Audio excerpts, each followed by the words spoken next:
नमस्कार, देश की बात में हाजिर हैं। पहले बात दिल्ली के एमसीडी चुनावों की, जो इस बार प्रचार और प्रसार में किसी भी विधानसभा चुनावों से कम नहीं दिखे। पिछले 15 साल से एमसीडी की बागडोर बीजेपी के हाथ से निकलकर अब आम आदमी पार्टी के हाथ में चली गई है। एमसीडी की 250 सीटों में से आम आदमी पार्टी को 134, बीजेपी को 104, कांग्रेस को 9 सीटें मिली हैं। और वोट शेयर की अगर बात करें तो नतीजों को हम नई रोशनी में परख भी सकेंगे। तो 2022 में जब ये चुनाव हुए हैं उसमें आम आदमी पार्टी का जो वोट प्रतिशत है 40.5 है, बीजेपी को 39% मिले हैं वोट, कांग्रेस को 11.7% मिले और अन्य को 7.3% मिले। और अगर हम 2017 की बात करें, हालांकि इसके बाद हम जानते हैं कि तीनों वार्ड्स का विलय हो गया, अब एक एमसीडी हो गई है, 272 सीटें होती थी अब 250 हो गई है, लेकिन फिर भी अगर हम देखें तो आम आदमी पार्टी को तब 25.9 सीटें मिली थी, बीजेपी को 36.4% वोट मिले थे, कांग्रेस को 21.3% वोट और अन्य को 16.4% वोट पड़े थे। तो बहरहाल दिल्ली के मुख्यमंत्री अरविंद केजरीवाल ने आज जब जीत का एक तरह से मजबूत पक्की हो गई, उसके बाद उन्होंने कहा है कि हम सबको मिलकर आगे काम करना होगा। आइए सुन लेते हैं क्या कहा मुख्यमंत्री ने। अब अपने को सबको मिलके काम करना है। मेरी सबसे अपील है सभी कैंडिडेट से, सभी पार्टियों से, कि बस राजनीति आज तक की थी, आज तक जितनी राजनीति करनी थी कर ली। अब अपने को सबको मिलके काम करना है, सबको मिलके दिल्ली ठीक करनी है। इसमें मैं बीजेपी का भी सहयोग चाहता हूं, इसमें मैं कांग्रेस का भी सहयोग चाहता हूं, मैं सबका सहयोग चाहता हूं। सबके सहयोग से हम दिल्ली को ठीक करेंगे, सब मिलके दिल्ली को ठीक करेंगे। 250 के 250 पार्षद जो चुन के आए हैं, मैं अब उनसे निवेदन करता हूं कि आप किसी पार्टी के पार्षद नहीं, अब आप दिल्ली के पार्षद हैं, मिलके दिल्ली को ठीक करेंगे। जिन लोगों ने हमें वोट दिया उनका बहुत बहुत शुक्रिया, जिन्होंने वोट नहीं दिया उनको मैं कहना चाहता हूं पहले आपके काम कराएंगे फिर दूसरों के काम कराएंगे।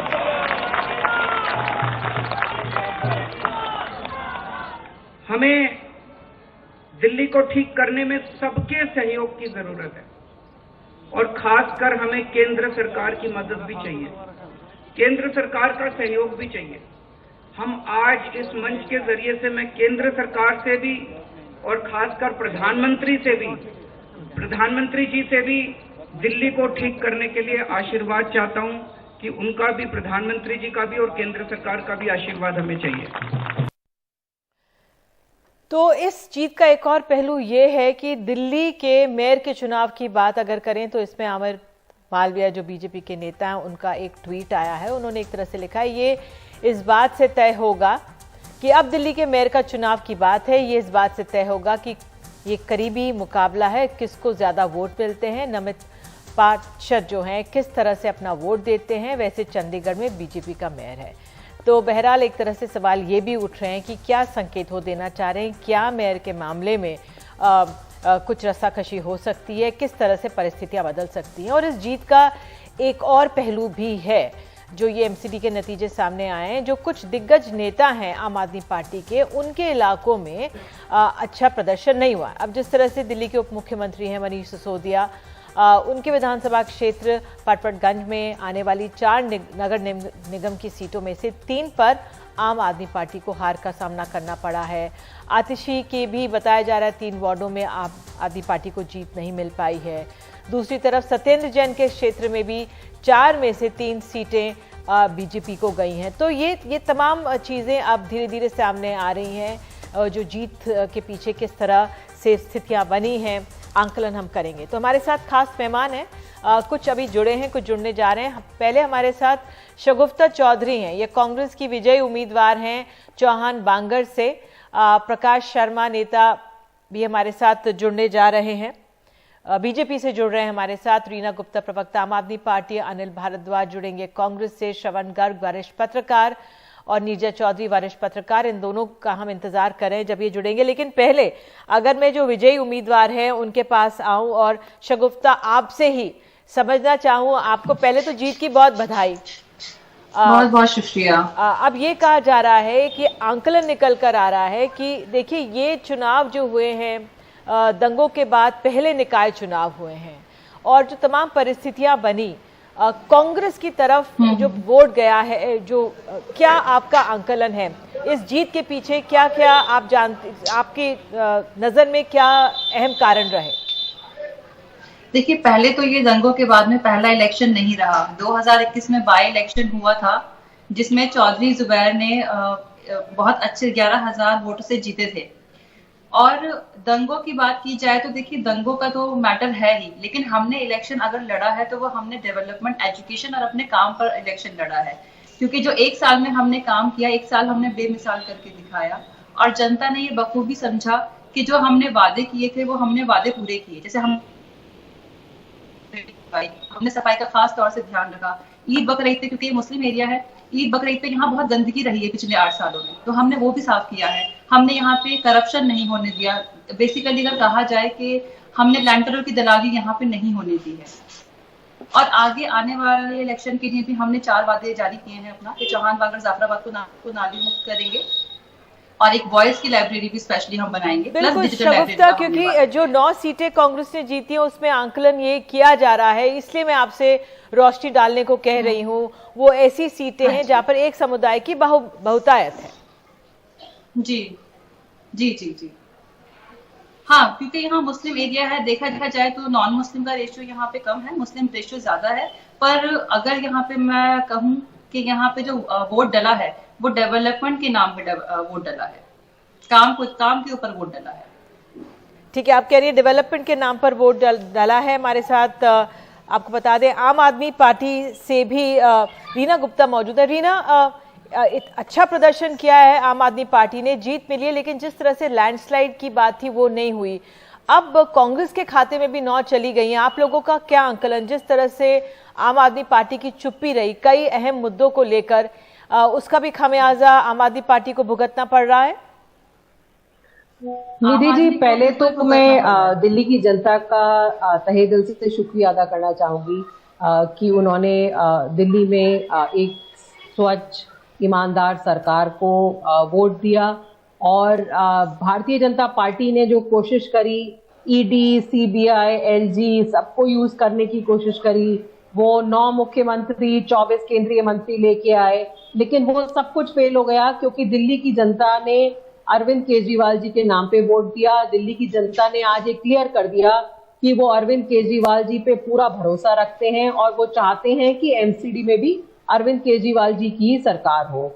जहां तक आम आदमी पार्टी, हमारी इलेक्शन कैंपेन जो रही, हमने निधि जी पूरी मुद्दों की राजनीति करी। हमने अपनी पूरी जो कैंपेन की वो पूरा उसको हमने कूड़े पर, साफ सफाई पर, दिल्ली के प्राइमरी स्कूलों पर, इन सब पे हमने फोकस रखा। भारतीय जनता पार्टी ने बहुत कोशिश करी कि गाली गलौज, गुंडागर्दी, इस तरह की कोशिशें उन्होंने की। लेकिन आज जैसा कि हमारे नेता श्री अरविंद केजरीवाल जी ने भी कहा कि जिन्होंने हमें वोट दिया, जिन्होंने हमें वोट नहीं भी दिया, उन सब के लिए हम काम करेंगे और आने वाले दिनों में हम दिल्ली को एकदम बढ़िया वर्ल्ड क्लास सिटी बनाएंगे।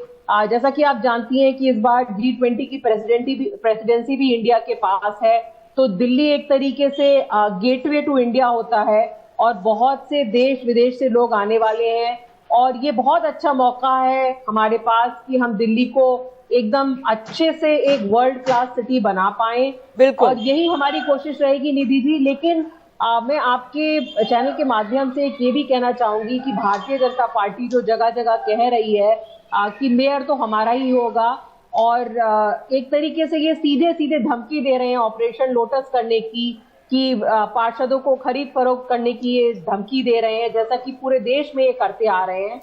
बिल्कुल रीना, यही एक पहलू है, ये भी एक पहलू है जिसको हम आगे बढ़ाते हैं चर्चा में। प्रकाश शर्मा, आपसे, आपने सुना रीना गुप्ता क्या कह रही हैं आम आदमी पार्टी की, एक तरह से धमकी है जो ट्वीट आया है, क्या कहेंगे आप इस पे? निधि जी, दिल बहलाने के लिए गालिब ख्याल अच्छा है। देखिए, अभी पूरा डेटा एनालाइज करने की बात है। ये पार्टी एग्जिस्टेंस में आई 2013 के इलेक्शन में, जहां इन्होंने 29% वोट मिला, इनको एमएलए के चुनाव थे। 2014 में हुआ, इनको 32% वोट मिला। 2015 में ये 54% पहुंचा और उसके बाद अगर लगातार देखें, जैसे 2019 और आप 20 की बात करें, 22 की बात करें, इनका वोट परसेंटेज लगातार घटा है। जहां तक भारतीय जनता पार्टी की वोट का सवाल है, वो एक कंसिस्टेंस अपने वोट बैंक को मजबूत कर रहे हैं, उसको मेंटेन कर रहे हैं। मोदी जी के आने के बाद में लोकतंत्र मजबूत हुआ है और लोकतंत्र को मजबूत करने के लिए हम बराबर काम कर रहे हैं। इनका पूरा ध्यान करप्शन पे रहता है, इनका पूरा ध्यान हिंसा पे रहता है, इनका पूरा ध्यान झूठ फरेब में है, जो जनता जान चुकी है। और 2 इलेक्शन की डेटा जो आप अपने सामने से पेश कर रहे थे कि 2017 से लेकर 2022 में इनकी क्या पोजीशन है, और 2020 में ये चुनाव जीत के आए हैं। ये अगर 2020 में 62 सीटें इन्होंने जीती हैं, 53% जनता इनके साथ में थी, आज 42% जनता साथ में है, तो ये डिक्लाइन क्यों आया है? सवाल ये है, एक राज करना अलग बात है और लोगों को संभालना अलग बात है, और इतने कम समय में इतना फ्लक्चुएशन बिल्कुल ये सभी दलों पर लागू होता है कि वोट मिला। और सही बात कह रहे हैं आपको, बीजेपी ने वाकई में ये एक पहलू है जिसको हम सामने रख रहे हैं, भले सीटें कम आई हो, लेकिन बीजेपी का पिछली बार के चुनावों से वोट शेयर ज्यादा बढ़ा है। श्रवण गर्ग हमारे साथ जुड़ गए हैं। श्रवण जी, जो ये चुनाव है, मैं आपसे समझना ये चाहूंगी कि इनके क्या मायने। आम आदमी पार्टी 15 साल से जो सत्ता में थी बीजेपी, उससे बागडोर एमसीडी की ले लेती है। आपका क्या आंकलन, इनका क्या असर, और इन नतीजों को पहले तो आप कैसे देख रहे हैं? देखिए, मैं इसको नेशनल पर्सपेक्टिव में देखना चाहता हूं कि ये आम आदमी पार्टी अगर विधानसभा में है तो ये उसके लिए भी रेफरेंडम है कि वो विधानसभा में, जैसे मान लीजिए कि पिछले 2 सालों से इसका सत्र चल रहा है, जो नई सरकार चल रही है, ये उसकी भी पुष्टि करता है कि आप ठीक काम कर रहे हैं। और दूसरा ये कि 15 साल से एक पार्टी सरकार में है, वो अपनी एंटी इनकम्बेंसी को गुजरात में तो बचा लेती है, या बचाने की एग्जिट पोल में संभावनाएं बताई जा रही हैं, पर अपनी ठीक नाक के नीचे जहां की पूरी ताकत लगाई इन लोगों ने, वहां एंटी इनकम्बेंसी को बचा नहीं पा रहे। हमारे जो साथी हैं बीजेपी के, वो बता रहे हैं कि किस तरह से आपका वोट शेयर कम हुआ है। वो ये नहीं बता पा रहे हैं कि जो भारतीय जनता पार्टी वो सत्ता से बाहर क्यों हो गई और इससे लोकतंत्र कैसे मजबूत हो गया। आपके सत्ता में बाहर जाने से लोकतंत्र कैसे मजबूत हो गया। लोगों का तो जो मैंडेट है वो ये है कि आपके रहते हुए लोकतंत्र था नहीं, इसलिए आपको सत्ता से हटाया गया। और दूसरा ये कि एग्जिट पोल से कोई बहुत ज्यादा इसमें फर्क नहीं है। 149 के करीब बता रहे थे एग्जिट पोल में, 149 के करीब से 171 बता रहे थे, तो वो 134 कोई बहुत खराब चीज नहीं है। अब असेंबली में भी आम आदमी पार्टी है और म्युनिसिपल कॉर्पोरेशन में भी आम आदमी पार्टी है। भारतीय जनता पार्टी की चिंता ये होनी चाहिए कि जो 1 साल बाद पार्लियामेंट के इलेक्शन होने वाले हैं, उसमें क्या होगा। अगर पार्लियामेंट की भी सारी सीटें चली जाती है, 7 सीटें चली जाती हैं, तो ये मतलब भारतीय जनता पार्टी के लिए कोई देश केवल गुजरात तक तो सीमित नहीं है कि आप गुजरात में रोड शो करके और तमाम चीजें करके अपनी सरकार को बचा लेते हैं वहां, और आप अपने जहां बैठे हैं, जहां 24 घंटे रहते हैं, जहां होम मिनिस्टर से लगाकर डिफेंस मिनिस्टर और पार्टी अध्यक्ष और तमाम मिनिस्टर्स और तमाम एमपीज लग जाते हैं एक एक वार्ड में, वहां सरकार नहीं बचा पाते। तो ये देश के लिए तो एक संदेश है कि आप देखिए, आप ये अहम बात आपने कही है कि देश के लिए संदेश है, देश की राजनीति के लिए एक संदेश है। और इन्हीं जीत के बाद एक अहम पहलू, जो तमाम पहलू हम डिस्कस कर रहे हैं, वो ये कि अमित मालवीय का जो ट्वीट आया है, अब मेयर को लेकर चर्चा हो रही है। उनका एक तरफ से जो एक संकेत माना जा रहा है, उस पर एक तरह से खलबली, क्योंकि जिसकी ज्यादा बहुतायत है उनका मेयर होना चाहिए।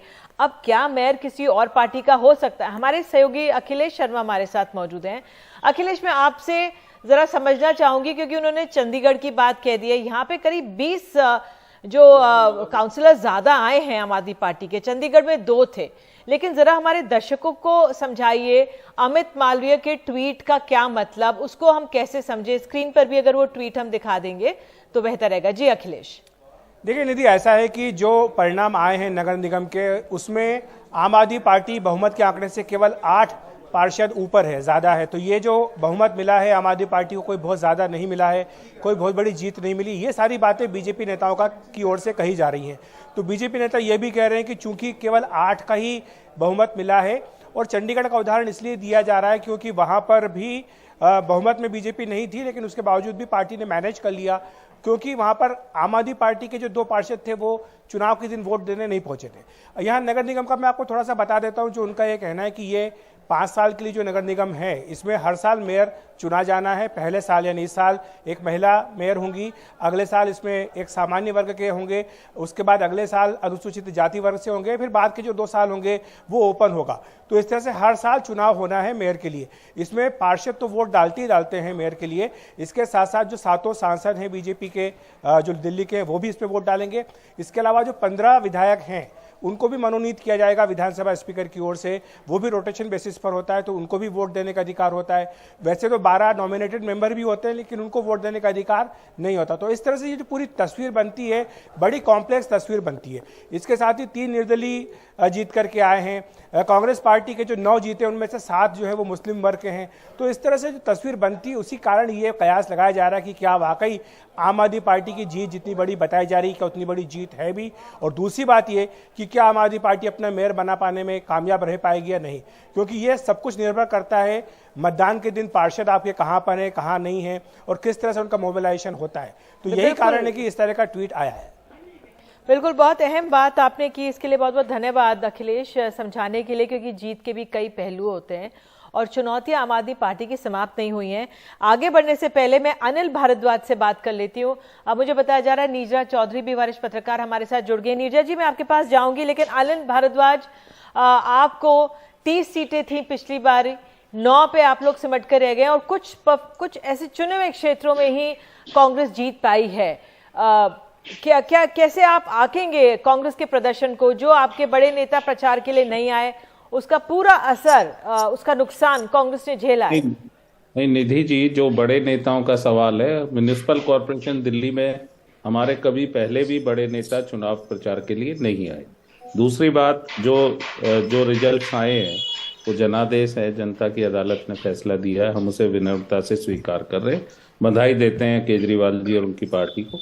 लेकिन अब एक तस्वीर और दिल्ली की सामने होगी, क्योंकि पिछले जो भी चुनाव रहे वहां जो मुद्दे रहे, इवन जो ये चुनाव 2022 का म्युनिसिपल कॉर्पोरेशन का था, जो जनता के मुद्दे थे, हमने बहुत कोशिश की एक जिम्मेदार विपक्ष के तौर पे लोगों के बीच ले जाने की, लेकिन प्रचार इतना बड़े स्तर पे था, इतना बड़ा तंत्र दोनों सरकारों का काम कर रहा था और दोनों जवाबदेही एक दूसरे पर डाल देते थे, ब्लेम गेम करते थे। कांग्रेस कब समझेगी कि कोई भी चुनाव छोटा या बड़ा नहीं होता है, अपने प्रतिद्वंदियों से सीखा जा सकता है।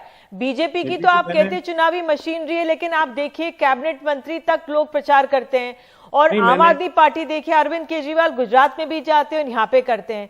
तो अपने उससे सीखने में तो कोई बुराई नहीं है ना। नहीं, मैंने निधि जी चुनाव को छोटा बड़ा दिखा, आपने एक सवाल किया था, मैंने उसके बारे में बताया।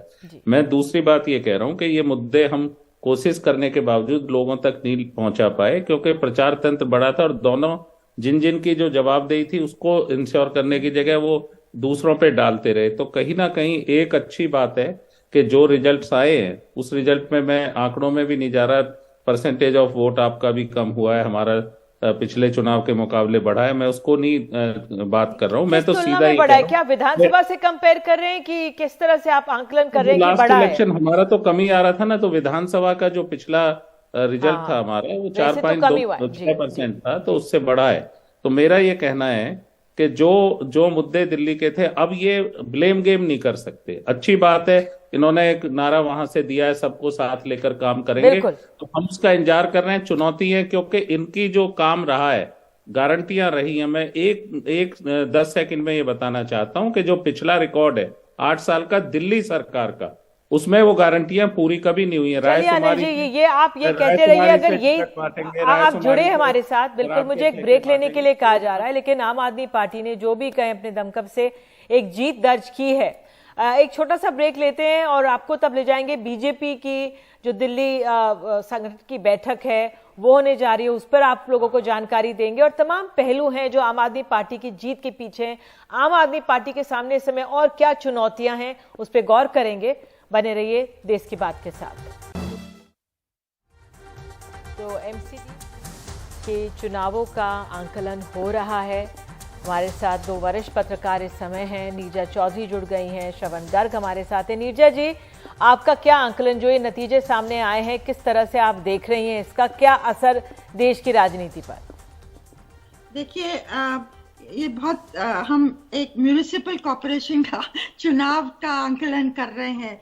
मुझे याद नहीं कि म्यूनिसिपल लोकल इलेक्शंस को हमने इस तरह से ट्रीट किया हो। ये बहुत बड़ा परिवर्तन है कि हर चुनाव क्या मायना रखता है। तो आम आदमी पार्टी का आना, पिछले 10 साल में नई पार्टी अगर कोई है तो आम आदमी पार्टी है, और वो आज कगार पे खड़ी है एक नेशनल पार्टी के रिकग्निशन होने का। और वो जो क्लेम कर रहे हैं अभी, वो सही भी है कि पहली बार उसने बीजेपी को मात दी है, चाहे लोकल इलेक्शन भी हो। तो इसका और फिर दो डबल इंजन की सरकार जो होगी, स्टेट की सरकार भी हो दिल्ली में और एमसीडी की भी, तो एक बहुत भारी मौका मिलेगा अरविंद केजरीवाल को डिलीवरी को फिर से दिखाना। और डिलीवरी ही एक कारण है जिसकी वजह से दिल्ली की जनता ने आम आदमी पार्टी को ये मौका दिया है। और लेकिन भाजपा ने इतना खराब नहीं किया है जितना कि एग्जिट पोल्स दिखा रहे थे। 15 साल कोई कम नहीं होता, और काफी एंटी इनकम्बेंसी थी, गुस्सा था लोगों में, और दिल्ली में चीजें नहीं हो रही थी, करप्शन था वगैरह वगैरह। तो आम आदमी पार्टी का उभरना, ये ही सबसे सिग्निफिकेंट मैसेज है, जो कि आगे जाके हमें देखना होगा इसका ये क्या रंग लाएगा। क्योंकि ये अहम है। और श्रवण जी, आपसे अगर आंकलन की देखिए, अब मेयर की कुर्सी को लेकर रस्साकशी हो रही है, और ये भी हमें नहीं भूलना चाहिए कि भले ही सीटें कम आई है बीजेपी की, लेकिन उसका वोट शेयर पिछली बार के मुकाबले बढ़ा ही है। ये तो देखिए निधि, ये सांत्वना का मामला है कि वोट शेयर बढ़ा है या पिछले सीटें उतनी कम नहीं आई है। कुल मिलाकर यह है कि सत्ता चली गई है, और जो तीनों यूनिट को मिलाकर एक किया गया, इसी साल किया गया दिल्ली में, नॉर्थ को, साउथ को और ईस्ट को मिलाकर ट्राइफरकेशन को उन्होंने अंडू किया और एक बनाया।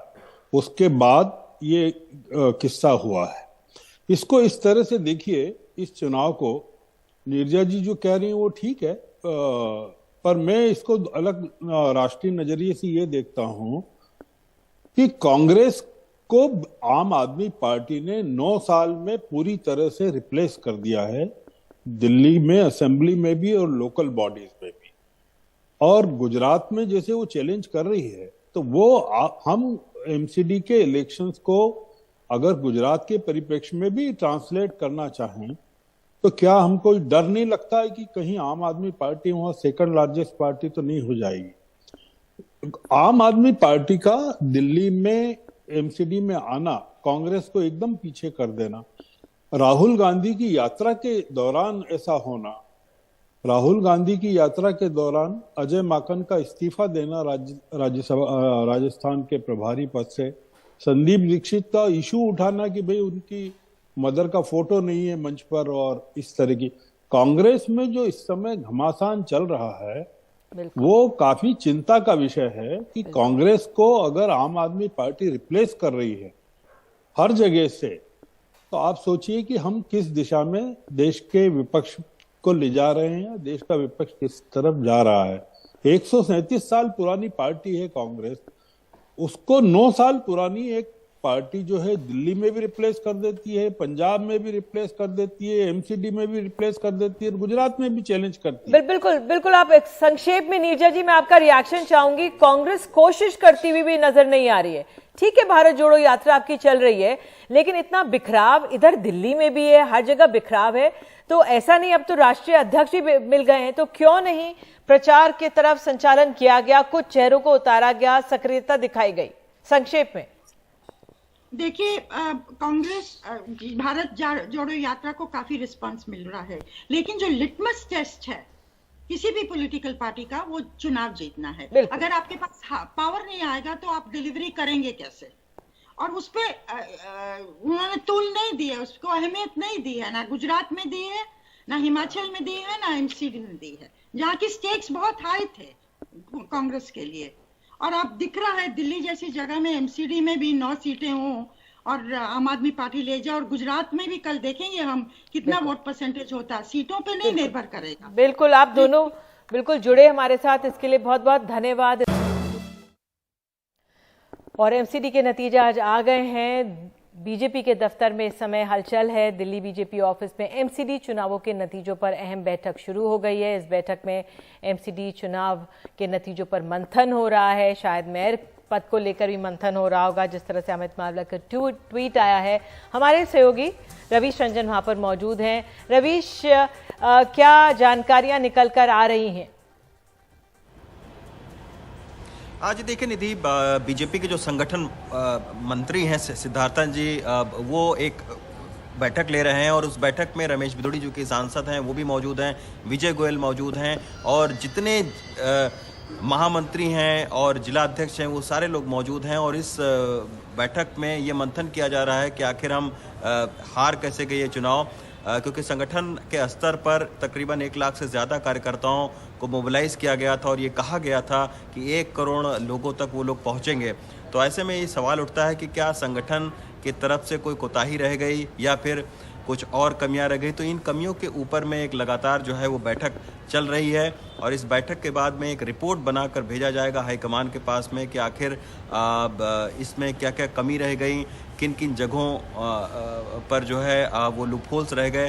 तो इस बात को लेकर बैठक और चिंतन चल रही है। 7:30 बजे कुछ नए पार्षदों को भी बुलाया गया है और उनसे भी मुलाकात किया जाएगा और पूछा जाएगा कि आखिर इस चुनाव में उनके लिए क्या खास रहा, किस तरीके से संगठन ने काम किया। तो जीते हुए पार्षदों से भी जो है वो फीडबैक लिया जाएगा और इन फीडबैक के आधार पर अब जो अगला चुनाव होगा दिल्ली का, उसमें उसको जो है वो लागू किया जाएगा। लेकिन निश्चित तौर पर जिस तरीके का एक हाई प्रोफाइल प्रचार किया था बीजेपी ने, आक्रामक तरीके से सियासी प्रचार हुआ था, तमाम सारे केंद्रीय मंत्री आए थे, पश्चिम बंगाल से लेकर बिहार तक के जो है वो नेता यहाँ पर आए हुए थे और खुद सुनील बंसल जो कि संगठन के महामंत्री हैं, उनको भी वो करीब 1 महीने तक यहाँ पर मौजूद रहे। BL जोशी यहाँ पर मौजूद रहे, राष्ट्रीय महासचिव। तो इतने सारे लोगों की मौजूदगी होने के बावजूद आखिर इस चुनाव में इतने कम सीटों से कैसे पीछे रह गई बीजेपी। तो इन सारी बातों पर कहीं ना कहीं मंथन चल रहा है और एक विस्तृत जो है अब वो रिपोर्ट तैयार करके और फिर आला कमान को सौंपी जाएगी। जी रवीश, बहुत बहुत धन्यवाद इस जानकारी के लिए। तो कर्नाटक और महाराष्ट्र में सीमा विवाद, बेलगावी के मसले पर एक्चुअली ये सीमा विवाद चल रहा है। केंद्रीय गृह मंत्री अमित शाह से महाराष्ट्र के मुख्यमंत्री एकनाथ शिंदे की बातचीत हुई है। कर्नाटक के मुख्यमंत्री बोम्मई से भी शिंदे ने बात की है। एकनाथ शिंदे ने कहा है कि महाराष्ट्र के लोगों को किसी तरह से क्षति ना पहुंचे और जिन लोगों ने कल हिंसा की है उनके खिलाफ कार्रवाई हो, इसकी मांग हमने कर्नाटक के मुख्यमंत्री के सामने रखी है। मामला सुप्रीम कोर्ट में चल रहा है, लेकिन इस बीच दोनों राज्यों में शांति बनी रहे, हम चाहते हैं कि ये बहुत अहम है। एनसीपी ने भी इस मसले को उठाया है।